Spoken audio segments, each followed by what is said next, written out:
Bonjour les amis, c'est donc dans 48 heures dimanche qu'on va voter pour les européennes de 2019. 79 sièges à pourvoir pour les Français. On annonce seulement 40% de votants. Je vais vous faire une confidence, je ferai partie de ces 40% de votants. Par contre, vous ne saurez pas pour qui je vais voter. Mes parents me disaient toujours deux choses qu'il ne faut pas révéler aux autres, c'est pour qui on vote et combien on gagne. Eh bien, je vais être fidèle à la mémoire de mes vieux parents aujourd'hui disparus. Bon, alors j'ai reçu tous les trucs, là, bon, j'en ai trié quelques-uns, et puis j'ai regardé les derniers sondages, je vais les commenter et je vais vous faire quelques pronostics en vous disant les raisons pour lesquelles dimanche je lèverai mon verre ou je ne le lèverai pas. Alors, si on suit les derniers sondages, je vois donc le Rassemblement national à 24%. Le Rassemblement national, il dit « pour l'Europe des nations contre l'Europe de Macron ». Superbe le mot d'ordre, bravo. Bon, 24%, je vais vous dire, s'ils sont en tête, c'est la moindre des choses, même si c'est bien, il faudra le savourer, parce que ça sera une casquette pour Macron. Mais je me rappelle quand même que le FN était à 26% en 2014. Je veux dire, 2014, il n'y avait pas encore eu les attentats islamistes, il n'y avait pas encore eu l'invasion migratoire, il n'y avait pas encore eu quand même la catastrophe Macron, il y avait la fin de la catastrophe Hollande, très franchement, qu'en 6 ans, il n'y ait pas plus de progression, c'est un peu décevant. Donc, je vous annonce, je ne lèverai mon verre dimanche soir que si le RN est en tête et qu'il dépasse les 25%. Sinon, je ne lève pas mon verre. Alors, ils annoncent en deuxième position, donc Choupinet, En marche pour l'Europe, la liste Renaissance, on voit un oiseau, oh, qu'est-ce qu'elle nous a fait rire la Nathalie, puis on voit Choupinet en bas, je ne sais pas trop ce qu'il écrit et tout. Alors ils annoncent 23,5%, tout à fait entre nous, j'y crois pas, je me mouille. Pour moi, c'est pas possible que ces mecs-là, après la politique qu'ils ont menée depuis 2 ans, ils puissent faire exactement le même score que ce qu'ils ont fait il y a 2 ans. Et là, moi, je ne lèverai mon verre, bien sûr, s'ils arrivent deuxième, mais s'ils sont en dessous les 20%, ce que je pense, parce qu'il y a quand même un truc qui va pas, là, si je regarde, je vais y revenir après, mais 23% pour En Marche, c'est pas possible. Alors, ils annoncent en 3e position, donc les LR, Bellamy, refonder l'Europe, rétablir la France. Ouais, ça s'appelle un peu faire le grand écart, ça. Puis bon, Bellamy, je le sens pas, j'ai entendu des choses sur lui, c'est pas un mec fiable, bon, mais bon. Il l'annonce à 13%, ça serait quand même, je rappelle que l'UMP, il y a 6 ans, l'UMP faisait 20% quand même, hein. Là, 13%, ça serait quand même une sacrée gamelle. Ah, ils annoncent 4e, mes copains écolos, Jadot. Alors là, lui, il n'y a même pas un mot d'ordre. Il y a sa gueule, le temps est venu, c'est tout. Même pas, ah si, tiens, c'est écrit en tout petit, le climat. Bon, 9% pour les écolos, c'est exactement le score que ces dégénérés faisaient en 2014, tout à fait entre nous, par rapport au matraquage qu'il y a sur le climat. Il n'y a pas de quoi se rouler par terre. Hein. S'ils ne dépassent pas les 10, il ne faut quand même pas qu'il dépasse les 10, là, ce serait une catastrophe. Mais s'il ne dépasse pas les 10, je lève mon verre dimanche soir.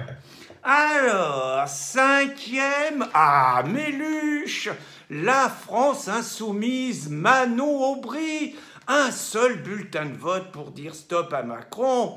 Pour vos vies et le climat, des parlementaires de combat. Bah, tu parles, Mélenchon, il n'arrêtait pas de se gourer, il s'est gouré 250 fois, il n'a jamais appuyé sur le beau bouton.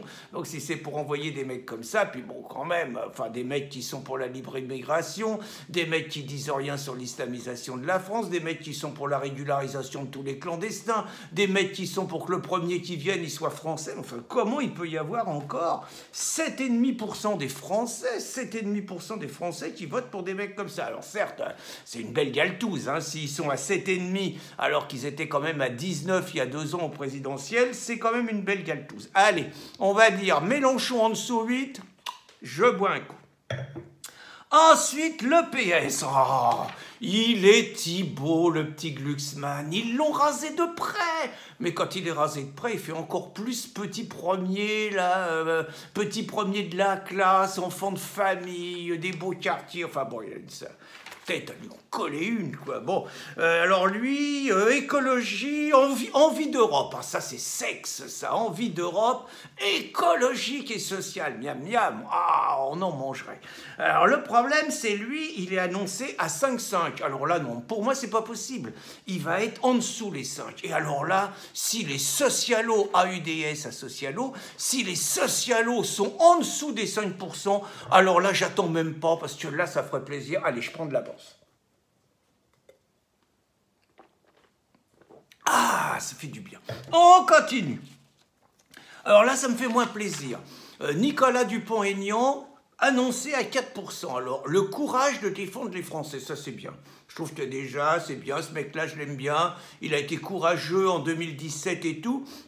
Et très franchement, je crains pour lui qu'il soit victime un petit peu du vote utile, de la pression pour battre Macron et tout. Et je trouve, j'aimerais bien, bon, même si pour moi il n'a pas fait la meilleure des campagnes, il a pris des décisions un peu bizarres, mais ça serait dommage qu'il ne fasse pas 5% quand les écolos, quand la France insoumise est à 7,5%.